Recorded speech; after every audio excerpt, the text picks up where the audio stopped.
Good early afternoon, everyone. My name is Jonathan Becker. I'm a professor of political studies at Bard College, and I want to welcome you to today's panel, Young People Can Change America, Youth Voting and Political Power.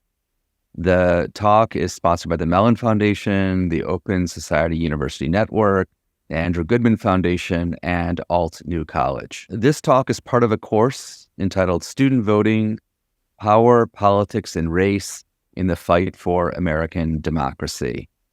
The course is jointly taught and created by faculty at Bard College, University of North Carolina A&T, Tuskegee University, and Prairie View A&M University.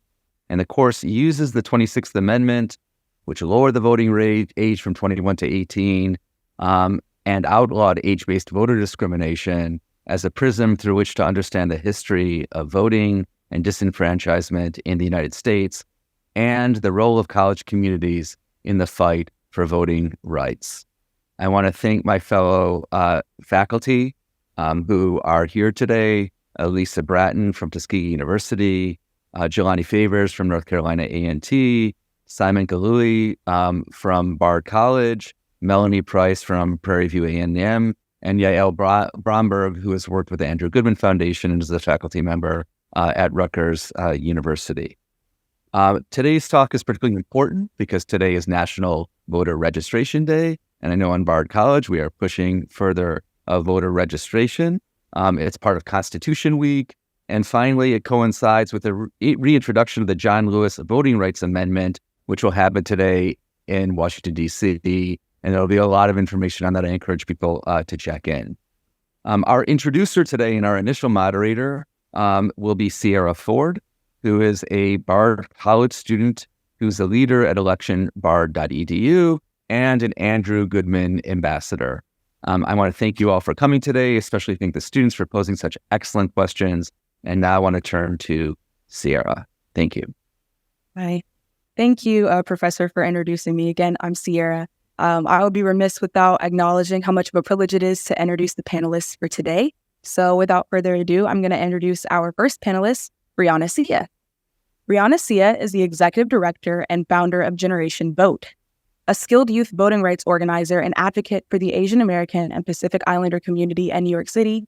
CEA is a frequent media commentator on youth voting issues and has been featured in Good Morning America, WNYC, NPR, Vox News, as well as in USA Today, Miss Magazine, amongst other outlets. BRIANNA is also the current president of OCA Asian Pacific Advocates New York and the youngest chapter president on the OCA National Board, where she's dedicated to advancing the social, political, and economic well-being of Asian Americans in New York City. BRIANNA is a former senior research and program associate at the Brennan Center for Justice. At the Brennan Center, BRIANNA focused on the census and redistricting. Her work has been featured in the Los Angeles Times, New York Times, Atlantic, SCOTUS Blog, and other outlets. CEA graduated summa cum laude with a BA in Political Science and Philosophy, Politics and Law from Binghamton University in May 2018. Welcome, BRIANNA. Thank you for being a panelist today. Our second panelist is Evan Malbrough. Evan Malbrough is a native of Smyrna, Georgia. He is a 2020 graduate of Georgia State University with a degree in public policy and a minor in cello performance. At GSU, Evan was a founding member of Vote Everywhere GSU and served as an ambassador for Amazon Prime Student, Kaplan Test Prep, and GoPuff. Evan also served as a summer research fellow at the United States Department of Defense at the Pentagon. Upon graduating, he became a 2020 Puffin Democracy Fellow with the Andrew Goodman Foundation, as well as a brand ambassador for Mars Wrigley and Instagram. Evan is the founder of the Georgia Youth Poll Worker Project, where he recruited 1,000 poll workers to work the 2020 general election and 2021 Georgia Senate runoff. Evan now works as a Voting Access Project Fellow at the ACLU of Georgia. Finally, Evan is a writer who has been published in Forbes, Teen Vogue, the Atlanta Journal-Constitution, and more. Welcome, Evan Malbrough. Thank you for being a panelist today.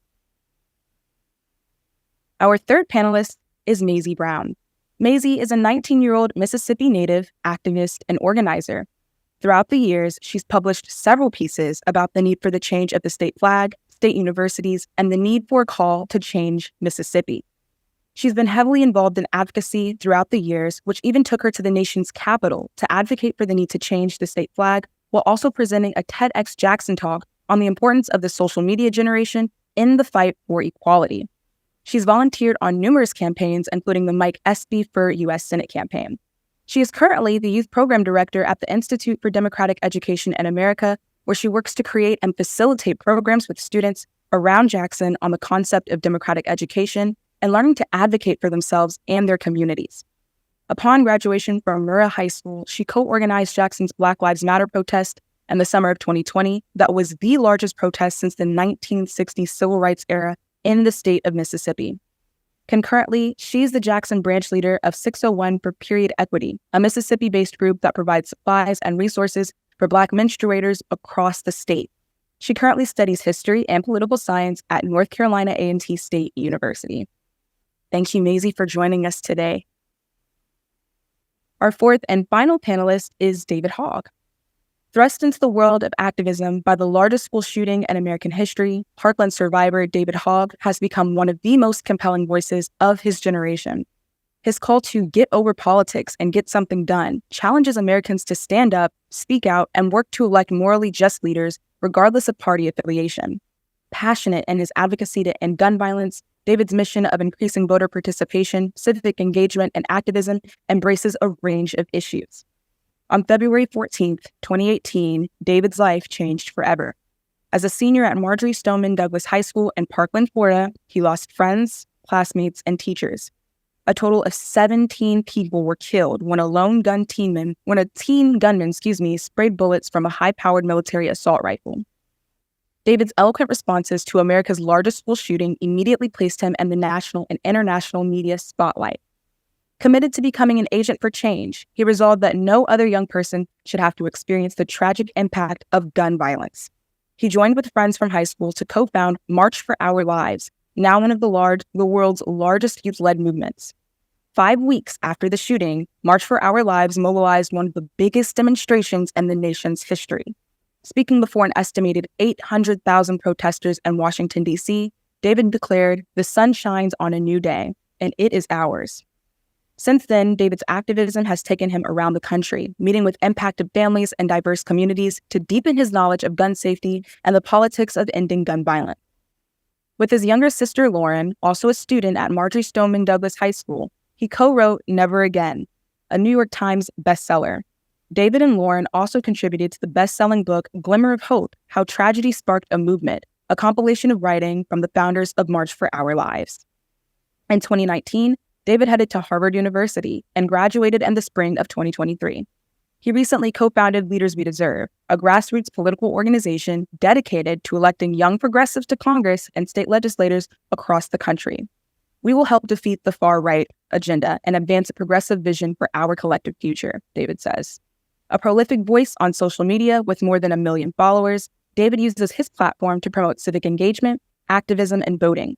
As a speaker, he informs, challenges, and energizes, empowering his generation to resist apathy and become catalysts for positive social change. "People call us snowflakes," he once tweeted. "What happens when snowflakes vote? That's called an avalanche." Thank you so much, everybody, for being panelists. Thank you, David, for joining the call today. We're now going to move into our first set of questions. So the first question is, please, in 5 minutes, tell us about who you are and the nature of your work. I know I kind of ran through very briefly you all's bios, but we would love to hear from you all what you guys do and your action in politics. So we will go ahead and start with Miss Brianna. Thanks, Sierra. Also, really honored to be on such an amazing panel. Shout out to everyone else here. Y'all are amazing. And everyone's bios are just incredible. So excited to see what comes out of today. But yeah, I'll tell you a little bit about Generation Vote and how I got into this work, particularly around getting young people excited around the fight for voting rights. So Generation Vote, we are a national youth-led organization that is sparking a movement of young people fighting for our right to vote and a just democracy for all.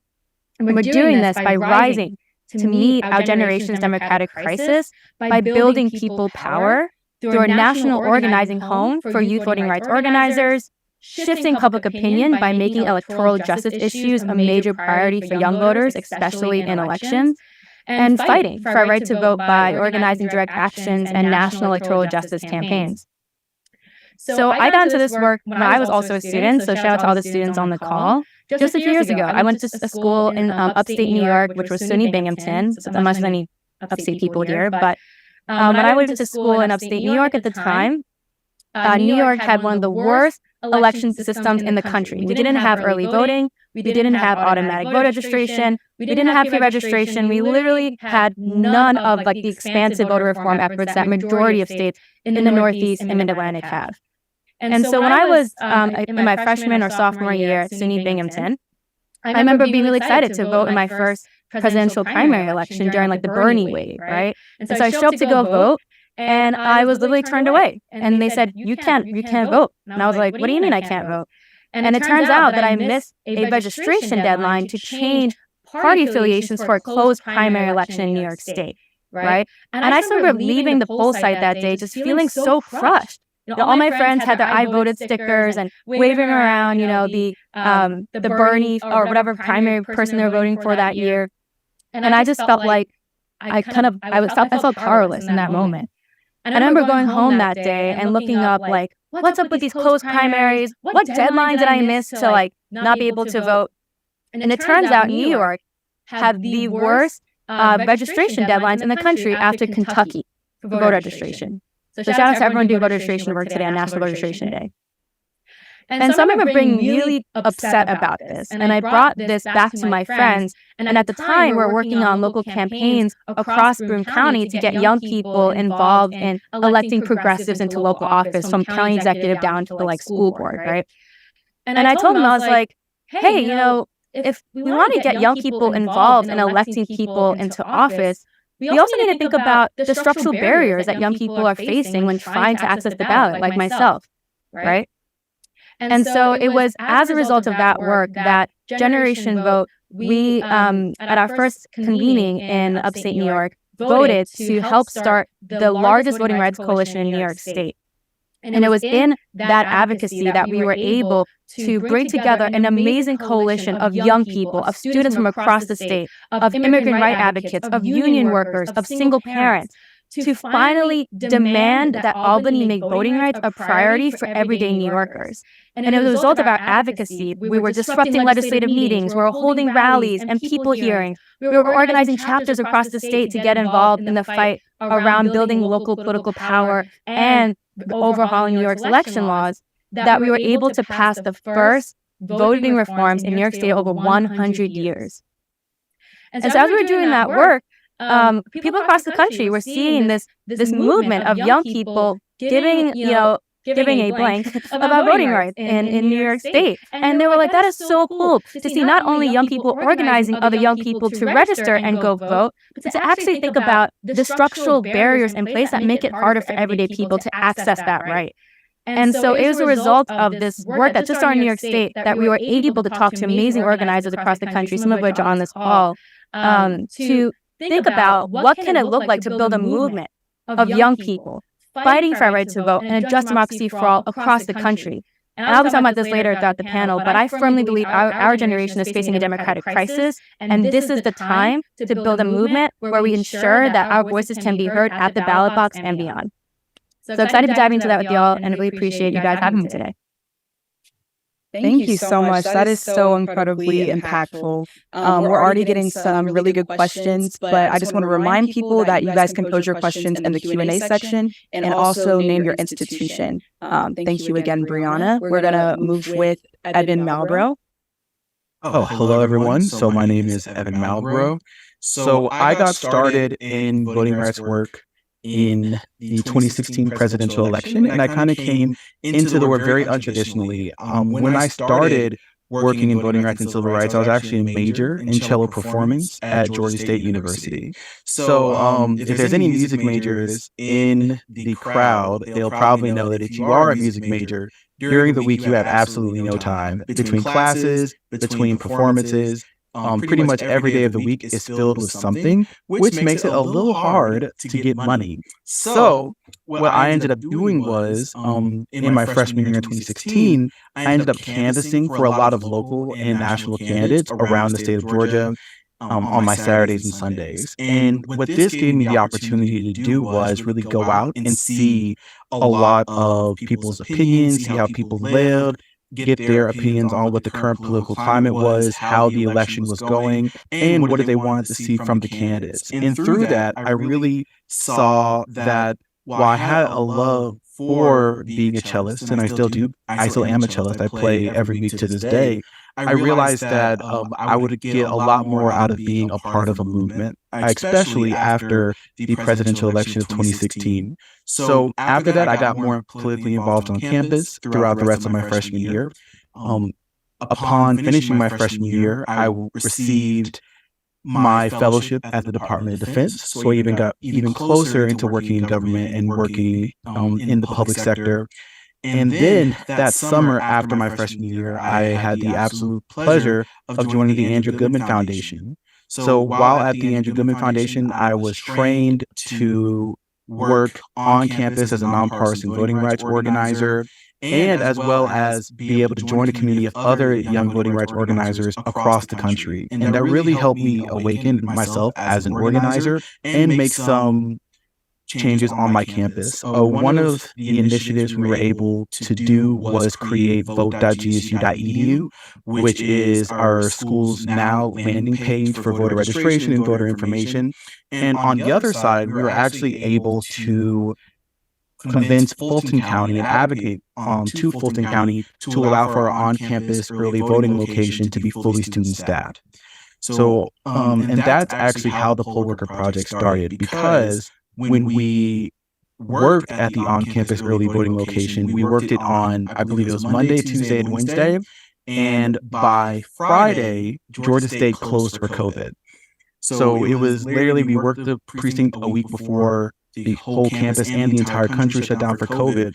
And through working on that on-campus early voting location, we actually found out that we were some of the only people in the state of Georgia to work on the new voting machines, because the new voting machines in Georgia were instituted in January of 2020. So after that, I ended up graduating from Georgia State University, and like many other college students and college graduates across the country, I ended up losing a lot of job opportunities because of the early stages of the pandemic. But because I served as an election worker before everything shut down, I was asked to be a manager at Wolf Creek Precinct in Georgia during the summer of 2020 after our elections had been rescheduled. So in working with that, I got a great experience. It's my first job out of college. So my first job out of college was being a poll worker.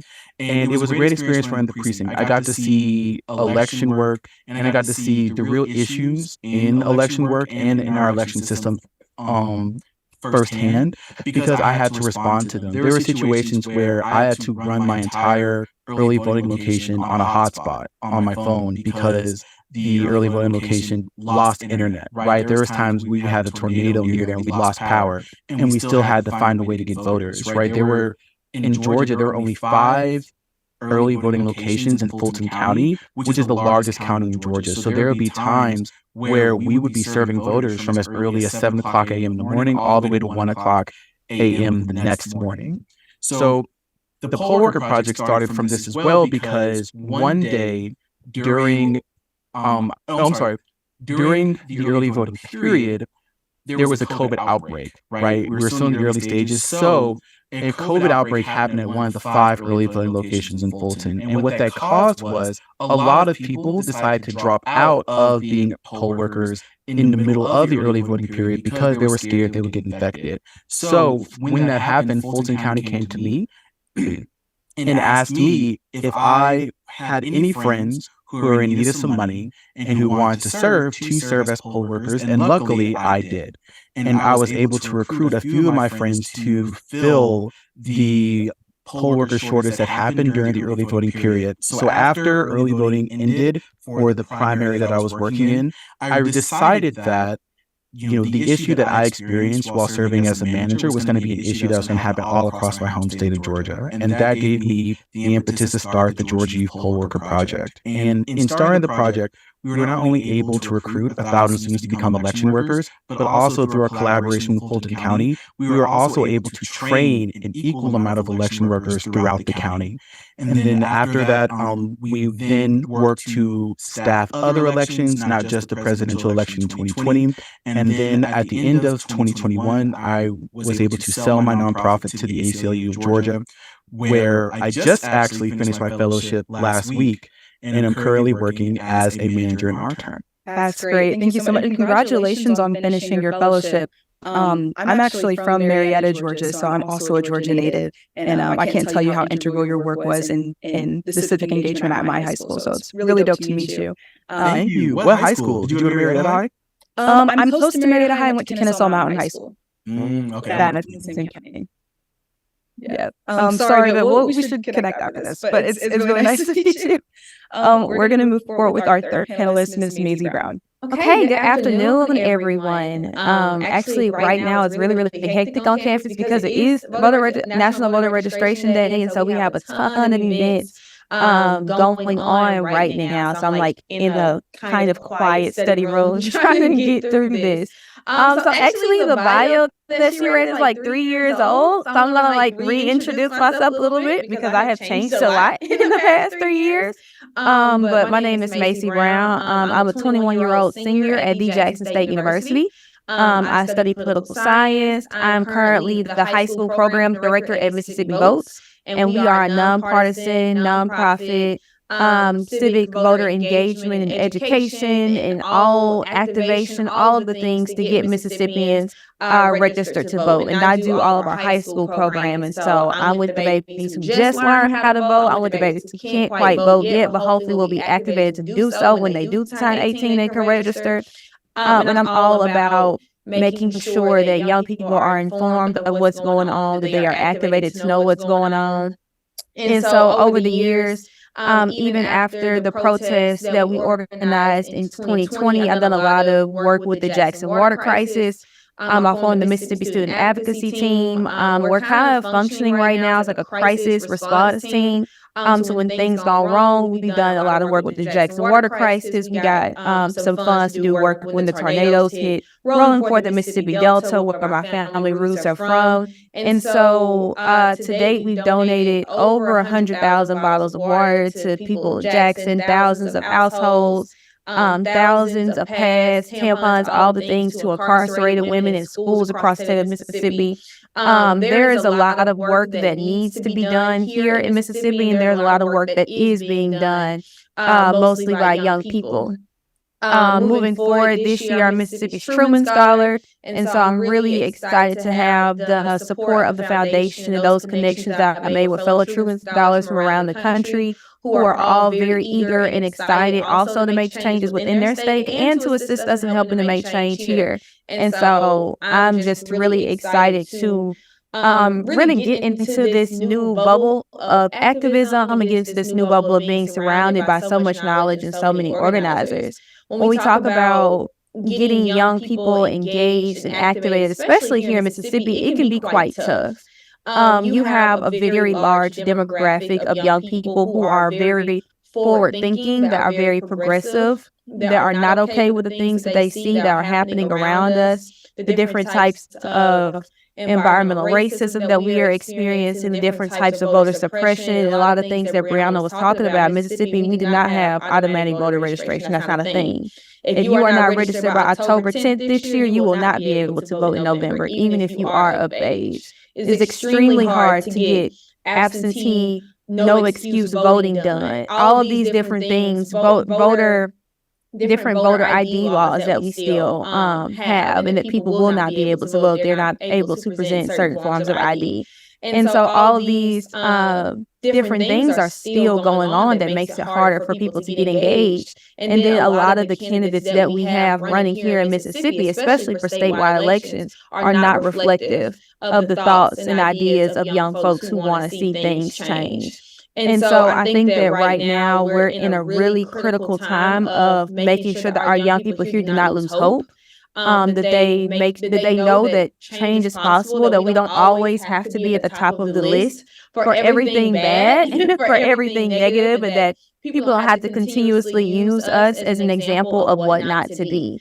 And so I think that this year we're having a gubernatorial election that's coming up in November, that is getting very I'm trying to think of a better word than messy, but it's getting very messy in our elections right now. We have a lot of students here, even at Jackson State, that are, we have a lot of out-of-state students who are not from here. They are kind of getting a culture shock as to, what goes on, especially in election season during here. But, at Mississippi Votes, we're trying to do our best to get folks educated, to get folks registered. To date, the organization has registered over 75,000 voters across the state of Mississippi. And so there's more work to being done. I always tell people the work does not stop at voter registration. We see voter registration drives popping up all across the state. But after that, people hear nothing. We've had plenty of people say, well, I filled out the form, but then I didn't hear anything back. Like, I don't know. Oh, that's Mary.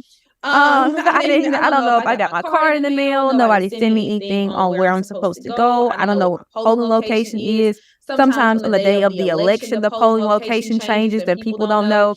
So it's so many different things that are happening that are making it hard to be engaged. But we're going to fight back against that. We're going to continue to not push people, progressive folks who want better out of this state. We need as much love and positivity and presence that we can get. And so hopefully with the work that we're doing at Mississippi Votes, with the work that we're trying to do here at Jackson State, we have such a large bubble of progressive thinkers. We're really trying to help change that narrative of Mississippi, what that looks like, the work that's being done, and shed light on so much of the work that has been accomplished and where we have to go. Thank you, Maisie. And thank you to your commitment to the water crisis in Jackson and all the advocacy you do for you. We appreciate that.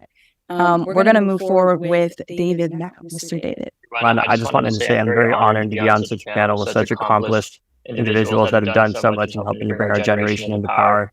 It's really awesome to hear about the work that you all are doing, going against the media narrative, not only that young people don't care about politics and that we're not involved, but also that, the South is a lost cause that we so often hear. I think a lot of the time is implied, and it's really important that I'm really happy to see you all on this panel, because I know that there's so many more people out there just like you all as well who don't get on panels like this, who don't get like any of the attention as well. So I just wanted to say thank you, because I know the work is tough. I was just in North Carolina working with some of the student activists there following the UNC Chapel Hill shooting that happened there a couple weeks ago. And I was just in Jacksonville as well following the horrific mass shooting that happened there by a racist gunman.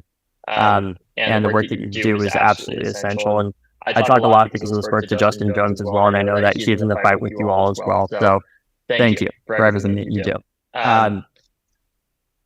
So I got involved with gun violence prevention after the shooting at my high school, as was mentioned earlier. Afterwards, we mobilized our classmates, demanding action, and went against what a lot of older people were telling us, which was that this is Florida, you can't change anything. I'm sure that's a similar thing to what a lot of you hear, unfortunately, where people told us that it wasn't even worth trying, basically, because we were just a bunch of dumb kids that didn't know what we were talking about. And the state legislature would never change anything because it was entirely controlled by Republicans. And we said, okay, that doesn't matter. We're still going to try.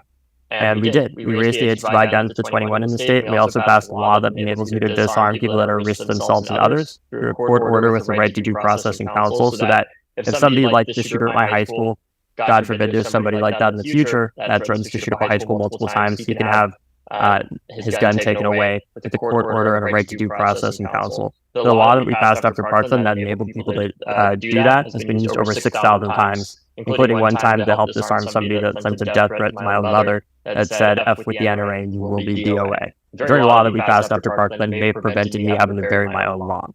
So the work that you all are doing is essential in that. Part of the reason we were able to do that is because young people, posed such a force and registered by so many more in Florida and across the country in the aftermath of Parkland. After the shooting, we decided not only to change laws in Tallahassee, but try to change them in Congress, which proved to be a bit more challenging. And we decided to have a march in D.C. where we thought we'd get about 90 people to march with us.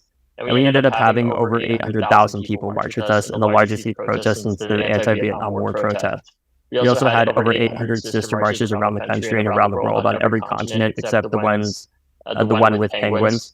And in the time since, we've been a critical part of the coalition, but certainly not the only part in helping bring out more young people to vote. We've registered tens of thousands of young people to vote around the country. We went on a bus tour where we visited over 20 states, I think it was, where we went to congressional districts where young people had historically not turned out very much. We talked to them, we met with communities impacted by gun violence as well, and we turned it into a winning voting issue. We helped turn out young people in those districts where they had walked out of their schools, the middle schools or high schools, for example, and helped turn them out to vote. And because of that, we defeated more NRA-backed politicians than ever before in American history. Following that, after our win there, we were able to get some of the first research funding for the CDC and NIH to study gun violence. We were also able to basically clarify that gun violence research is not illegal, because for basically 20 years, it was impossible for the CDC and NIH to study the effectiveness of gun laws because of something called the Dickey Amendment that basically made it impossible to fund any research that talked at all about guns or gun control, which I think is a big reason why guns are now one of the leading causes of death for people under the age of 19 in our country. On top of that, going into 2020, we had a presidential town hall with all the candidates, where we put together the most ambitious gun control plan in American history, knowing that it was very much further than many of the candidates would have typically liked. And we used that, basically knowing the fact that there were so many candidates in the primary, we wanted to use that to make sure one of the candidates would probably accept it to try to get ahead of the polls, and then push all the candidates to be far better on their issue. Because of that, Beto O'Rourke adopted our plan, and he helped to push a lot of the candidates, including our current president, to be a lot better on gun violence prevention. In 2020 and 2018, we had, as you all no doubt know, some of the highest youth voter turnout in American history, in part because of the work that you all did. And in 22, we continued to have that incredibly high youth voter turnout. And importantly, it wasn't 50-50. It was very clearly one direction for candidates to support stronger gun laws. Lastly, in the time since the past election, we passed the first gun safety law in 30 years at the federal level. And we've also elected our first member of Congress, Maxwell Frost, who was the first national organizing director for March for Our Lives, and I worked directly on his campaign. And just recently, inspired by the work that I did there, I'm working to elect more young people to state legislatures in lead red to purple states, and in a couple of members of Congress as well.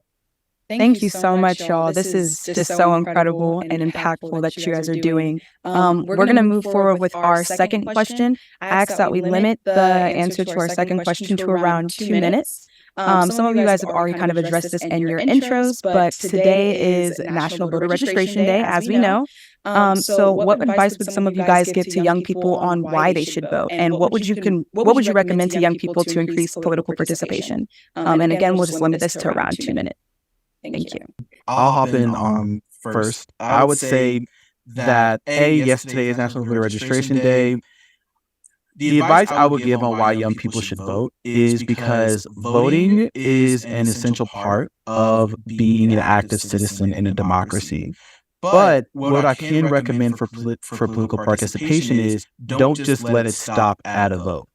Right. We have civic holidays that, talk about voting early, National Voter Registration Day, and Election Day. But we have to move forward, especially as a generation, which we're already doing, into an active constituency, right? Because it's not just voting that creates changes in the system. I'm pretty sure every one of my panelists would agree with that. It's also constant effort and constant dialogue and constant pushing of those we vote into office and those who may have been voted into office without our say-so, right? So people who may have won an election without who may have won an election without getting majority of votes from our generation. So what I would say is make sure that after you vote, you go and you work in your community, you find issues that you care about, and you find organizations that speak to those issues so that between election days, you're pushing for the policies that you want to see in your community.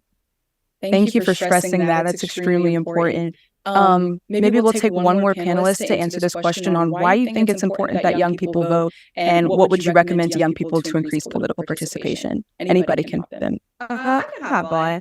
I can hear him like in Mississippi where I try to stress to like a lot of the young people who, okay, like for instance with the water issue and on campus, toilets not being able to flush, they're having to bring in portable showers and toilets. I'm like, if these types of things anger you, because I know you don't want to take your toothbrush downstairs to a portable bathroom, these are the types of people who let these things happen, who don't come to campus, who don't really make it an issue or a priority that people here can be able to live with dignity. If those are things that you don't like, that is more than enough reason to get out and vote, because these types of people rely on votes in order to keep their power. So if you can vote against them, if you have the opportunity to use your voice, since you may not be able, when you're not able to have that personal conversation with them, a way to use your voice is by not voting for them.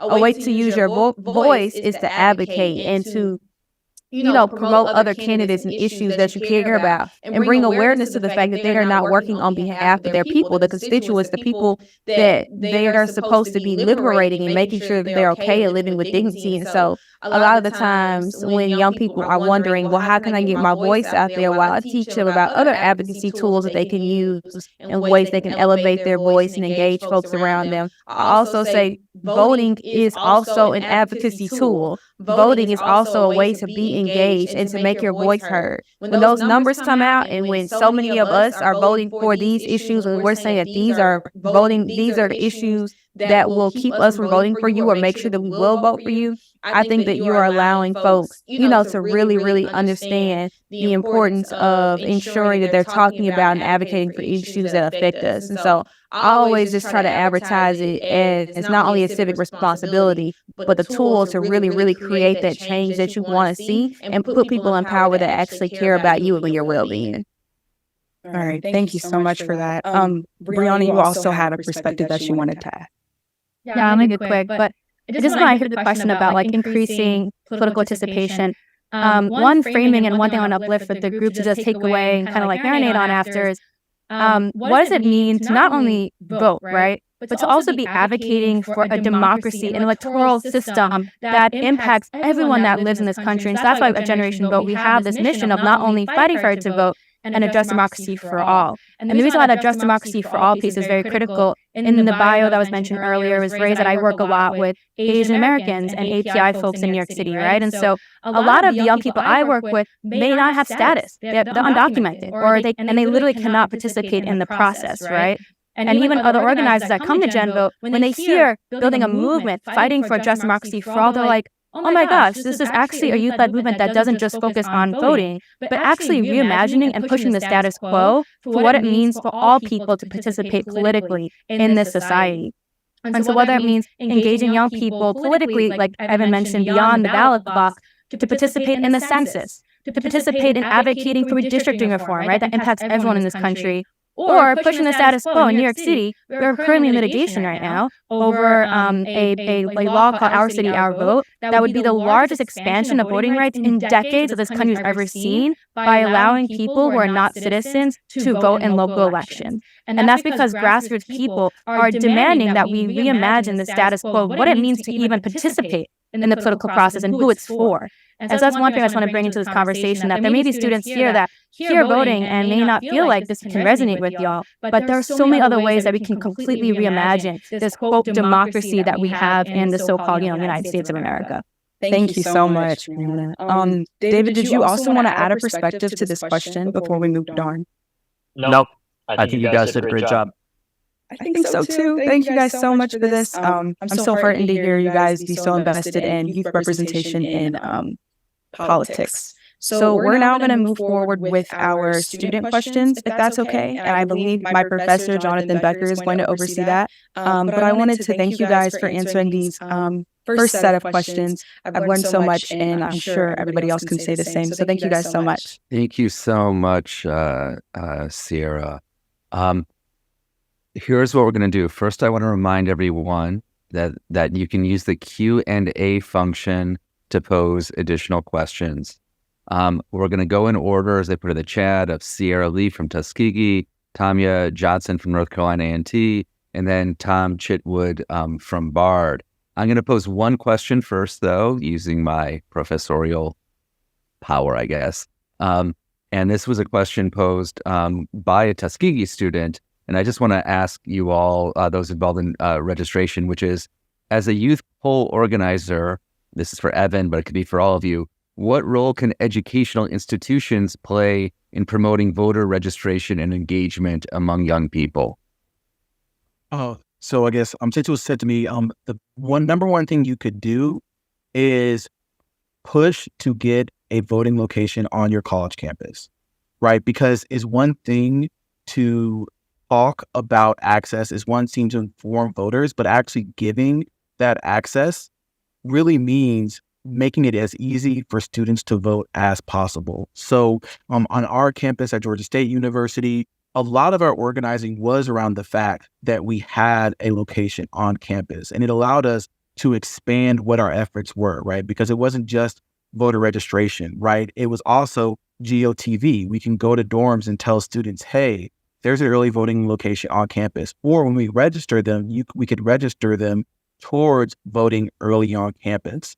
And then on top of that, that increases election participation, because then you could also get election workers on those campuses to serve their fellow students as poll workers. So I would say putting an early voting location or an election day location on your campus is probably one of the biggest ways you could increase voter organizing and voter turnout. I think for us, like even last year, like what we did at Jackson State, again, like we do have issues. Like it would be like untruthful for me to say like, oh, everybody just automatically hops on the voting train. Everybody wants to be engaged. Everybody wants to get out in the street. That is just not the case. And so we had to get very, very creative in the ways that we got young people to show up. So like for instance, today and even last year, we had food trucks. You went to go register, you went to the forums that we were having and everything. You got a raffle ticket and you could go out and get something free from the food truck. We had different, like what we're working on now, different game nights, different forums with the candidates. We had a really good show up with our Meet the Candidates forum where there was like a debate. And, people were like, ooh, a debate. People are going to be going at it. They were interested. We had snacks. We had raffles. And so there are like some very specific lines that you can't cross. It's not like, oh, I can give you this donut to register to vote. But there are ways that you can work around it to kind of incentivize folks that, hey, let me see what they're talking about at least because this XYZ is happening. And so while it may sound kind of superficial, like it works. And it gets people interested. They figure out they actually do care about the issues that they're talking about. But for some people, they associate politics or civic engagement with like a certain level of understanding, or like only certain people care about those things when we're trying to make an everybody thing and an everybody issue. Great, thank you. Anyone else? I will just do a shout out to Brianna, who with her group, led a New York coalition to pass the law saying there's mandating polling places on college campuses with 300 or more registered students. So that's fantastic. Okay, we're going to now move to our student questions. So Sierra from Tuskegee. Hey, everyone. How are y'all? My name is Sierra Lee. I'm a junior nursing major from Decatur, Georgia. It's an amazing opportunity to be here and hear from all of you. Everything you guys said has been amazing. But my question was for Brianna. I said, how was the process of getting the voter reform passed in New York? What were some hardships you faced? Oh, that's such a good question, Sierra. And it's very relevant because tomorrow I got word that our governor is going to be hopefully signing a bunch of laws that we've been advocating for as part of the coalition. So we're still in this constant fight around, expanding and reforming even my home state's election. So what was the process like? Especially, I think, referring back to that story I shared. Going back to 2018, 2017, no one was talking about voting rights in New York State. Like that was not a top 5 issue. It was not getting any political attention in Albany. And so literally it was because of a grassroots folks that came together by creating a coalition called Let New York Vote that we were able to think through what could a strategy look like to demand that Albany finally prioritizes a huge slate of voting reform efforts. So what did that actually look like, right, in practice? So I remember driving up to the state capitol during my junior year of college, where I got a Facebook notification for this first of its kind summit in the state. And it was like freezing cold. I convinced a few of my GenVote friends to come with me, and we like drive up to the Capitol, and we end up in this church basement with a bunch of advocates from across the state. And we spent hours debating about the issues and the challenges that we're seeing coming up across communities in New York with challenges to trying to vote, right? So for example, not having early voting, what did that mean for working class voters and folks, right? What did it mean to not have an actual no excuse absentee process in New York? And so it really started with like people coming together and creating these like facilitated spaces to hear each other out. The challenge that we were facing at the time was that I was the only young person in the room with 3 other friends. Everyone else was over the age of 55 years old. I'm not kidding. And so one of the challenges I faced in this space coming up was just making sure people actually took student challenges and student voices seriously. Jonathan just raised one of our victories last year where we passed a law that would require poll sites on college campuses. So at that summit, at that convening, I was telling folks, hey, there are so many public universities and private schools across the state that do not have a polling location on campus. And I'm having my chapters call me and tell me that they're driving 2 hours to go vote, right? Or like 1 hour to go vote. And so, you know, at first, people were like, yeah, like why prioritize student voting because students don't actually care about voting rights? Like that was a major challenge I faced. And so the way that we were able to overcome that was by constantly showing up. So GenVote established ourselves as like the leading youth voice in this coalition. And so when we were having, you know, legislative hearings, or we call them at the time people's hearings, so that our legislature didn't have public hearings at the time. When we would have like these events, these rallies, we always ensured that there was a young person there speaking about why these voter reforms mattered for young people and specific challenges that student voters face when trying to exercise the right to vote. And so by constantly showing up, by constantly, you know, doing days of actions, lobbying, calling days, we always ensured that the youth voice was taken seriously because we were organizing our campuses. We even did art installations where we would like have different cool like art creative activities on college campuses to show young people that little barriers that were in place when trying to exercise the right to vote in New York State. Now, fast forward, after 2019, we passed all these awesome laws. We didn't stop there. In 2019, after passing early voting, you know, pre-registration, online poll books, the coalition had this critical kind of moment. And they were like, wow, we just went from the 18th century to the 20th century. What's next? And so we, the young people and the other youth groups that we brought into the coalition, we said, hey, we've been showing up for y'all. What would it look like to actually listen to young voters and our priorities? And so we got the coalition and Generation Vote to help fund the first Youth Voting Rights Summit in New York State. We brought together high school students and college students, similar to that very first convening that I mentioned, where we debated and we were talking about all the challenges. We did workshops for 3 days. And by the end of this 3-day summit, we voted on a youth voting rights platform that included the bill that Jonathan mentioned earlier. We brought that back to the coalition. And we said, here are all the different voting reform, including lower the voting age 16, that we want to prioritize within the coalition for youth, for young voters. And we were able to convince the coalition to adapt these platforms and continue advocating for it in future legislative sessions. And it's that blueprint that we're hoping to expand through GenVote chapters across the country. And we're doing this with Secretary of State offices, with other kind of reform efforts, because for us, by showing that young people actually care about voting rights and will show up and mobilize and organize around it, you can truly make a change, especially in this space. I'm going to ask a follow-up on that, David, if I can. Thank you, Sierra, also. David, just the corollary to that, one of them is getting people registered and involved. Leaders We Deserve, which you just launched, I think it was last month, if I'm not mistaken. You know, how are you going to get young people to run for office? It's you know, America, I'm a Sovietologist or a Russian expert where you got a gerontocracy, people even older than me running the country for years, and we seem to be heading that way in the U.S.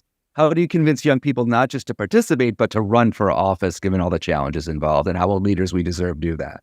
Yeah, well, I think, unfortunately, there's in some ways, there's not a lot of convincing that's needed to inspire young people to run. We know that our political system is broken.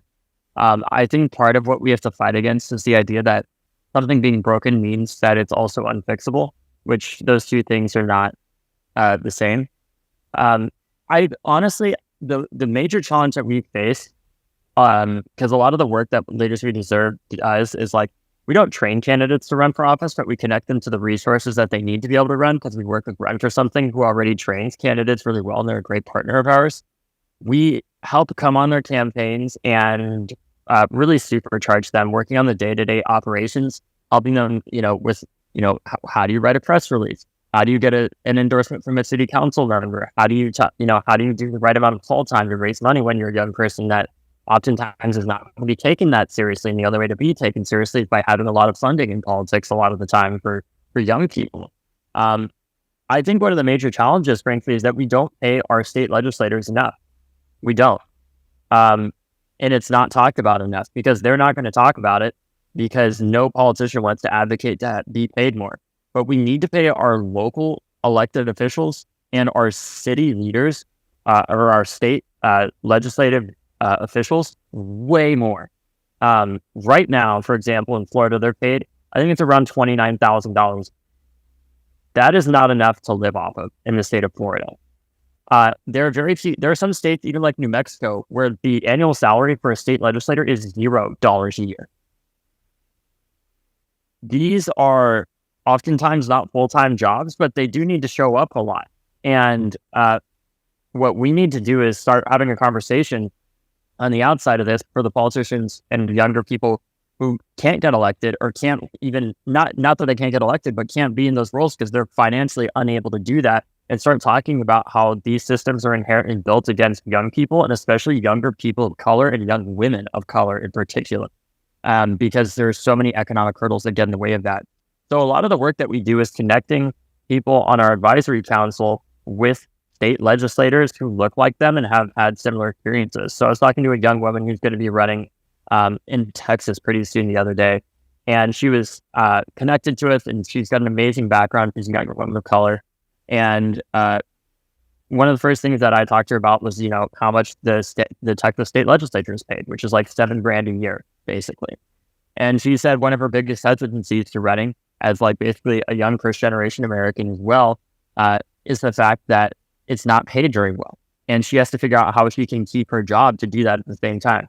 So what I did is I connected her with the younger women of color who were elected at the same time on our advisory board to give her the brass tacks on what does it really take to be a young woman of color in a state legislature that faces those economic challenges, that has to have another job at the same time. And in part because of that advice and other factors as well, she did decide to throw her hat in the ring. But it would have been much easier for her to just say, you know what, I can't, even if I got elected, I can't do this because I can't make that kind of financial commitment. So I think that's one of the major challenges. What Leaders We Deserve does, as well as we help provide them volunteers for their campaigns and help get them across the finish line, but we're really there to help connect them with all the resources that they need, all the advice that they need, and more to be able to win in the first place. Thank you so much. Okay, now if we can survive the technology, we're going to go to Tanya Johnson from North Carolina State Agricultural and Technical University. So how are we doing over there? Hey, Jonathan, can you hear us? We can hear you very well, Jelani. Thanks. First of all, point of privilege, shout out to MAISIE. MAISIE, how you doing? This is Dr. Favors.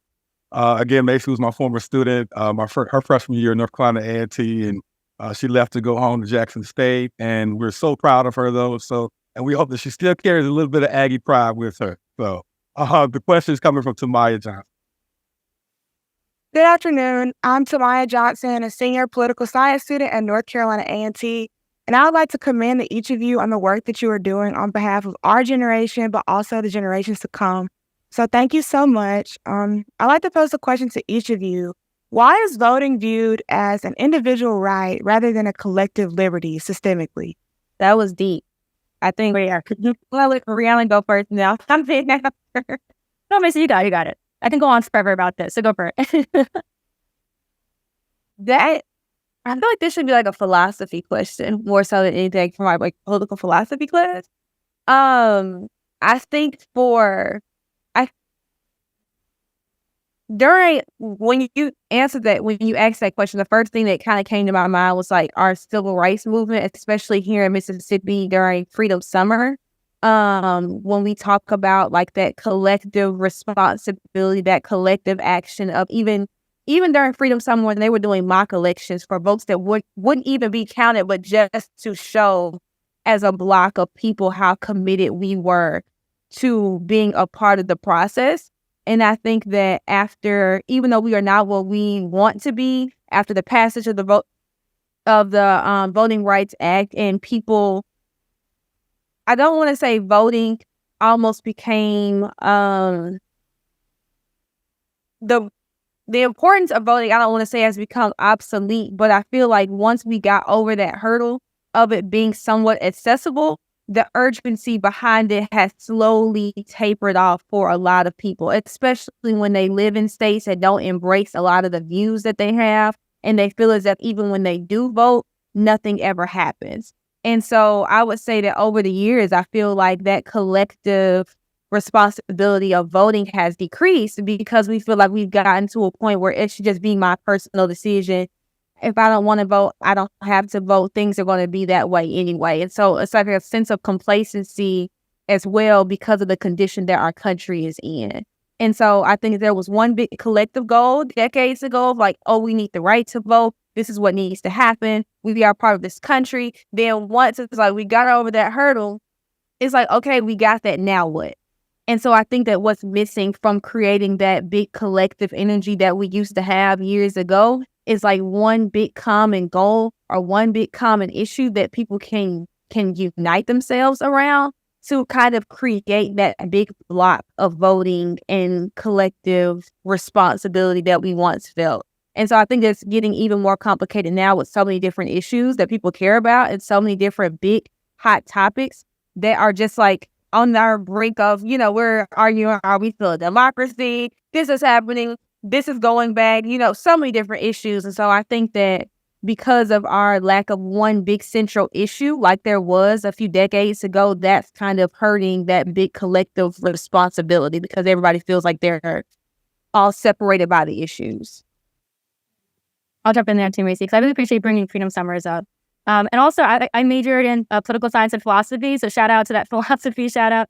Yeah, I could talk about this for hours, and we literally have a whole training on this in GenVote because I think it comes down to two things, and this is me simplifying it. One, neoliberalism, period. There was a neoliberal turn in this country, right?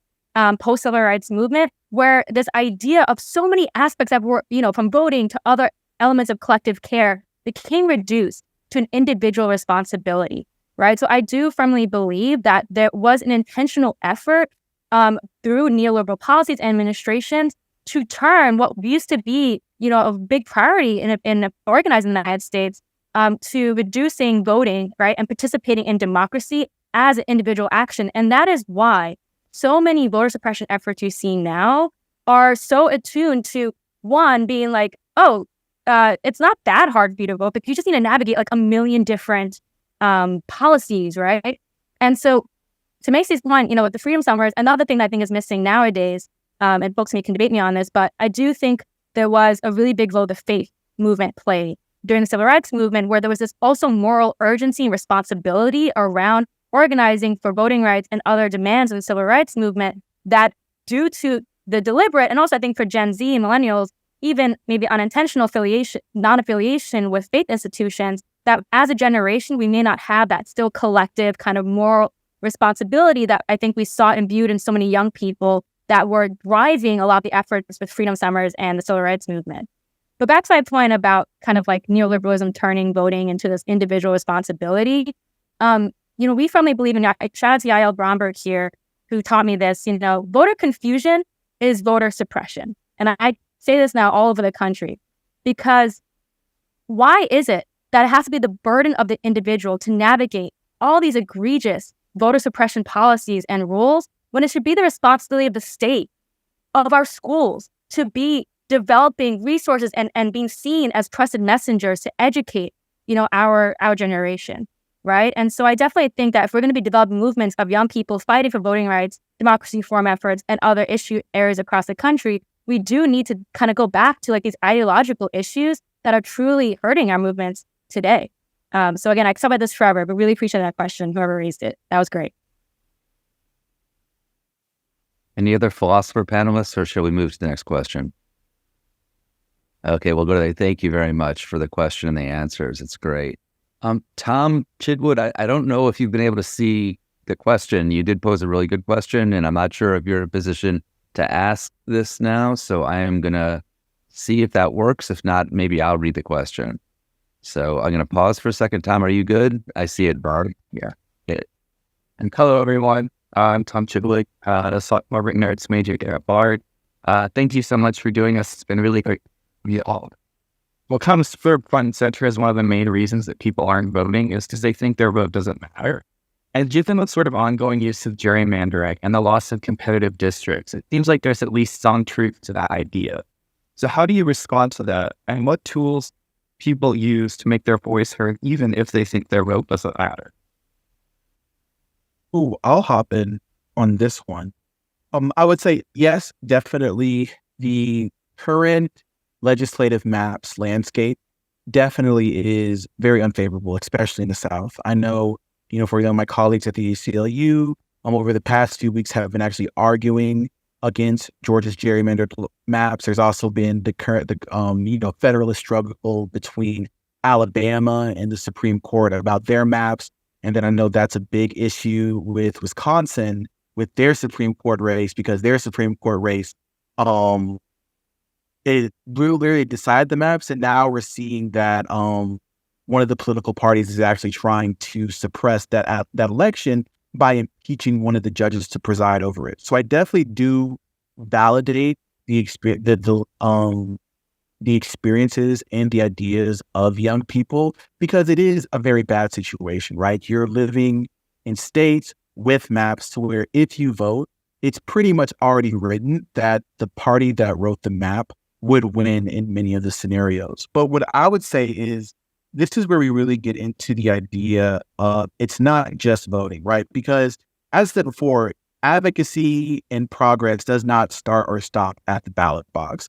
And while we can push for better maps, while we also can push for expanded voter access, we also need to be using other levers and other tools in our toolbox to make social change, so that when it is time to redraw the maps, when it is time to do new elections, we have the political power and the constituencies to be able to maximize that opportunity, right? So that's things like, unions, right? We're in a huge union push in the United States, right? I was union chair of the ACLU before I left. We have the auto worker strike. We have the SAG and after strikes, right? We just finished the UPS strike, right?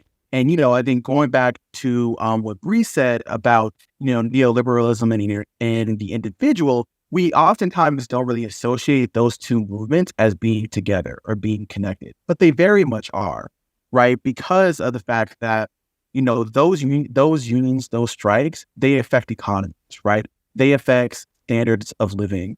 They affect the ability to discuss and advocate for things in the workplace. And those things will either match what's happening in the state house, depending on your state, or go against the state house, depending on your state, right? For example, some unions have negotiated things like paid parental leave, right? That's something that's not guaranteed in the United States, right? And other things like that. So what I would say to people who don't believe that their vote doesn't matter, I'm not going to dispute that if you vote in a district that's gerrymandered to the party that you're not in, that your vote is definitely diminished, because it was purposely diminished. But what I would say is that to those students, I would ask them to change their frame for their ability to influence policy to just being in the ballot box, right? So I would say that, when you're confronted with that, really try to talk to students about, hey, still keep voting, because anything can happen. Any election could happen, right?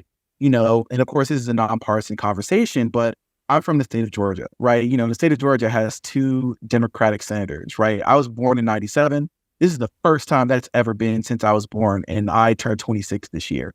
And honestly, if you would ask somebody in 2016, if you ask somebody in 2014, if you ask somebody in, 2010, 2006, they would be like, there would never be dual Democratic senators in the state of Georgia, because that's not just what Georgia is. But those things changed, right? Even with Georgia being gerrymandered, the turnout has still been so high that even with the gerrymandering, the people who gerrymandered the maps are still losing ground.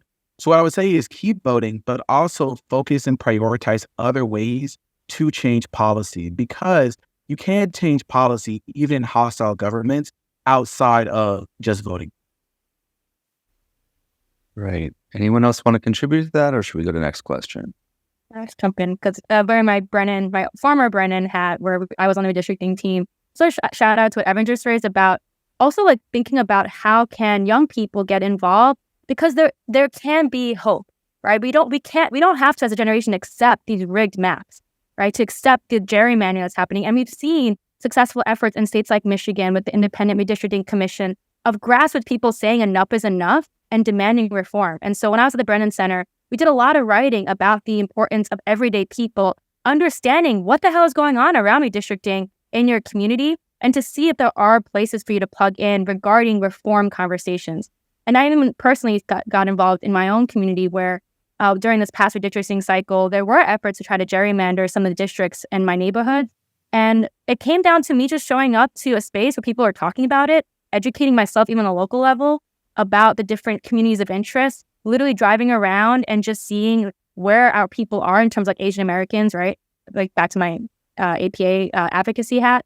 And then bringing that information to other people to then get them excited to go show up to hearings that maybe were being held about the maps that are being drawn, right? Because oftentimes legislators, they're going to be so surprised to see young people showing up during hearings or conversations around redistricting, right? And so I do definitely want to uplift that there is and there can be hope. And that may not apply to every community. It might apply to every state that's represented here. But we shouldn't accept it, right? And the one thing I also raised is that there are efforts on the federal level to try to standardize a criteria around redistricting and creating like independent redistricting commissions, which is why at GenVote, we have been supporting the Freedom to Vote Act and other efforts on the national level to ensure that hopefully one day we can also create a standard that, can be used across different states. Thank you. And then, Please go ahead. and I want to make sure this is said as well. Just because the federal maps are gerrymandered doesn't mean your local ones are, right? If you look at local ordinances, if you look at state office holders, right, you could see that there definitely is a difference, right? And a big example of this is Wisconsin, right? Because you had a situation where their governor was an elected Democrat, right? An elected Democrat and won by a good margin, but it also led to a supermajority of Republicans in both sides of the House. Now, of course, there's vote splitters. There's people who vote for their state legislator to be Republican and their governor to be Democrat. Those people exist, but they do not exist to those levels. So when people say their vote doesn't matter, it oftentimes is referencing the federal level because of the federal gerrymandering efforts. And of course, the states gerrymander as well for local offices. But when you talk about your cities, when you talk about your city councils, when you talk about your school boards, especially school boards now, those things do hold a lot of power, and those entities do make a lot of policy that the federal government, just because of the nature of it, is too big to pay attention to. So just because you may feel discouraged on the federal level doesn't mean that your voice doesn't matter on this thing. Thank you so much, Evan. David? Yeah, I just wanted to touch on one other thing about gerrymandering, which I think is one of the more sinister aspects of it, is the fact that like not only is it incredibly racist, when I've been I've been on a tour before helping to register young voters across college campuses and in many competitive states. And one of the schools that we went to was North Carolina A&T University, and I'm surprised, as far as I've heard, it hasn't been brought up exactly in this way yet, but that they're literally divided down the middle, but in terms of their districts, the school is split in half in order to divide that vote. And that is, North Carolina A&T is the only school I've ever been to where it was legitimately hard to find people that were not registered to vote. That is how civically engaged that school is. So it's not for a lack of trying or not for a lack of young people caring. It's that the system is stacked against us and they know the power of this. This is why we see presidential candidates trying to raise the age to vote and calling for that, even though they can't, thank God for the 26th Amendment. But they're doing all of that because they know the power of young people, and it's despicable. Because in Florida, we pass, for example, progressive ballot measures all the time by a wide margin. $15 minimum wage, restoring voting rights, all these other things. But what's happened is since the 2010 red wave that happened as a reaction to the first Black president in American history, where white America lost its mind, all of these, we lost a ton of state legislative seats, and they gerrymandered their way into power, and it's remained that way a long time, even going in after the next census was created in 2020 on top of that. So I just wanted to point out that just because the state legislature is voting one way does not mean that's necessarily reflecting the people, it's reflecting the districts. Because in Florida, Republicans have a supermajority despite the fact it is a purple state, even though recent elections have shown somewhat otherwise. It's not because DeSantis won a ton more votes in 2020 or 2022 necessarily. It's because Democrats did not turn out at the same rate. He got about the same number of votes, but because of voter suppression, because of gerrymandering, a lot of people lose faith in their democracy. A lot of young people lose faith in their democracy. So just because it's one way with the state legislature, don't lose hope, because it doesn't necessarily mean that's exactly how the people in your state are feeling. And oftentimes it's the exact opposite. So we're running out of time. I want to give two students a chance to pose questions, and then panelists can respond to the question or say whatever they want, quite frankly.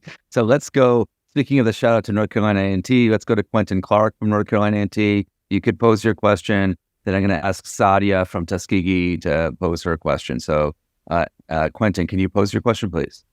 Yes, sir. Thank you. My name is Quentin Clark. I'm a junior history student from North Carolina A&T. And my quick question is the kind of idea that's kind of preached to us, voting for the lesser evil every year, beneficial to Black people, progressives, and young voters, not just in terms of outcomes, but in terms of getting people to vote? Or is it time to start focusing on a movement towards a third party, whatever challenges that may take? Thank you. And I'm going to ask Sadia Lucas if you want to pose your question, if you're with us. My question was more so to, just all the people that spoke, and I think they all hit on them, because I submitted my question more so, how do you all plan to get the involvement of younger, generation on college campuses? But they all spoke on it. So it was more of a general question, but I think they answered it. Okay. Well, who wants to take on the 1.5 questions? I'm going to add one little thing to them. If you had one thing to advise a young person on how to get involved, what would that be? So that's my addition to these other ones. And who wants to take on either Quentin's question or what Sadia said, or that last one? Maybe we'll just go around and see. Maisie, is it okay if we begin with you? Because you seem to have an answer for everything. So let's start with you. We'll go Maisie, Evan, Bree, and David. How about that? This idea of a lesser of two evils is something that I have been struggling with the past year, but especially in the past few months, as we are coming up on our governor election, as we are coming up on some pretty big elections, some pretty important things that are going on. And right now, I actually had someone reach out to me just a few weeks ago about our Democratic candidate for governor here in Mississippi. And a lot of people are asking, why aren't you being more vocal about your support? Why aren't you, working on the campaign? Why aren't you? These are things that, they're like, why aren't you doing that? We finally have, what we deem a viable candidate, Democratic candidate for governor. And I struggle with this unwavering support for a person within a specific party, because I'm like, oh yeah, he's not outwardly racist like the governor that we have now, but he also doesn't believe that I have the right to choose what's best for my body. Yeah, he's done this, but he also, has not talked about the importance of trans and LGBTQ kids, and believes that they should have the right to gender reaffirming therapy, and so the decision has already been made. And so it's like you struggle with these ideas of like, I don't like the person that's here right now. We have someone that's like supposed to be better, but then they also don't have my best interests, because of my individual characteristics at heart. But you also don't want to discourage people from being active at all, because that completely preaches against what I work for, what my job title is. And so honestly, I don't have a perfect answer for that, because I think that that's something, as an advocate, as somebody who works in voting, something I still struggle with is how long do we accept the bare minimum? Like, how long do we accept, this person is just not, at least they're not a Republican, or at least they don't have the Confederate flag, at least they weren't fighting to keep the Confederate flag as the state flag. So I urge you to stay active, I urge you to continue voting. I urge you to continue keeping the folks around you voting and active.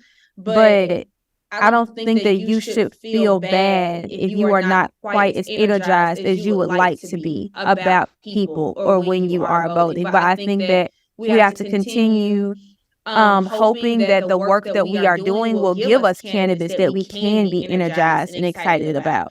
I know depending on where you're from and the situation that the geographically where you're coming from, that may seem very hard to look at, that may be very hard to imagine, that may be very hard, again, because of so much of what's going on. But I think that when we do not have, like, when all we have is that shadow of hope, when all we have is just like those hopes and dreams of what we know our state or our country could look like, I think that you have to allow that to continue to fuel you to be active until we get to that point. I don't think just not being active or not doing anything at all does anything for anybody. And so I urge you to, just stay active, keep doing what you can, because we will prevail on the other side at some point. But don't allow losses right now to dictate how you view what the future could be. So definitely. Thank you. Anyone else with a final thought? And I'm going to build off of what MAISIE said. I would say that, when it comes to third parties, I definitely understand the idea of expanding what the political offerings are. And I definitely don't discourage supporting third parties, right? And when it comes to the lesser of two evils, debacle or issue, there's a lot that goes into it, just because, there's election viability. And oftentimes, because us as individuals have ideas, doesn't mean that's reflected of the electorate. But what I would also say you should look into, especially when you're looking at it from the standpoint of the Black community or for the standpoint of young people, is not just candidates, but system, right? Because systems affect, no matter what party you are, how the candidates happen. I remember when I was in public policy school, one of my professors came up and did this little verbal dialogue with us and said, let's say you are a mayor, right? Let's say you're the mayor of your town, or let's say you're the governor of a state. And let's say you have a policy point. So you could pick your own policy point, whether it be reproductive freedom, whether it be LGBTQ rights, whether it be a universal basic income or prison abolition. And then weigh that against, let's say, the biggest job holder in your state says that if you place this policy, if you use this policy, or you pass this policy, we'll leave and we'll take every job with us. Well, what would you do? Right? So the example I gave was, I said raising the minimum wage to $15 in Georgia.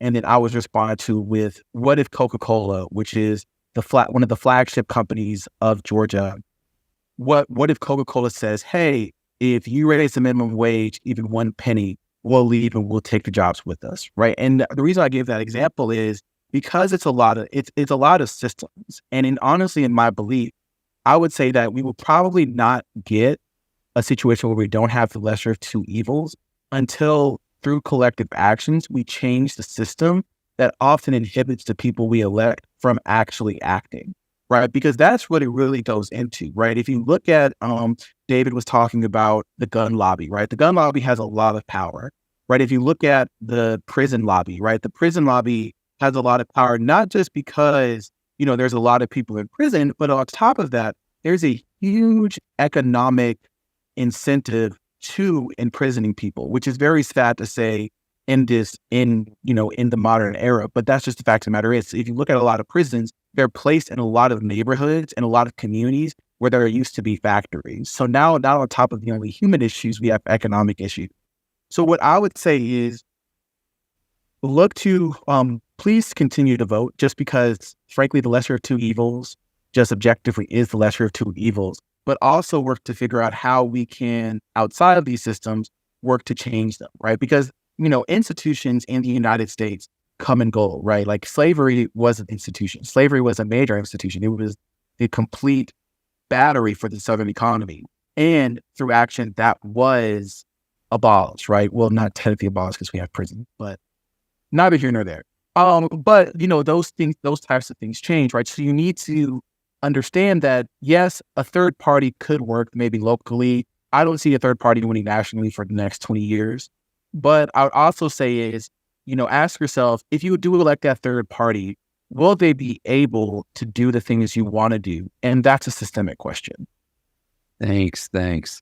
So we're already over time. We could go further. I asked a request for people. Could everyone put their camera on? I'm getting all these requests for a smiley, happy photo of everyone who's here so we can memorialize this. So I'm going to ask everyone to turn their cameras on. While they're doing that, I'm going to thank Sierra, David, Maisie, Evan, and Bree in particular, and my colleagues, Lisa Bratton, Jelani Favors, Simon Galui, and Yael Bromberg. We really, really appreciate this. It's wonderful to see young people who have done so much and share what they've learned. Ready, smile, thumbs up. Thank you all for a wonderful, wonderful talk. I'm hoping someone's taking a photo of this. Thank you, everyone. It's been wonderful. We really appreciate it. And fellow students, we look forward to seeing you on Tuesday in our first joint class. Take it easy. Thank you.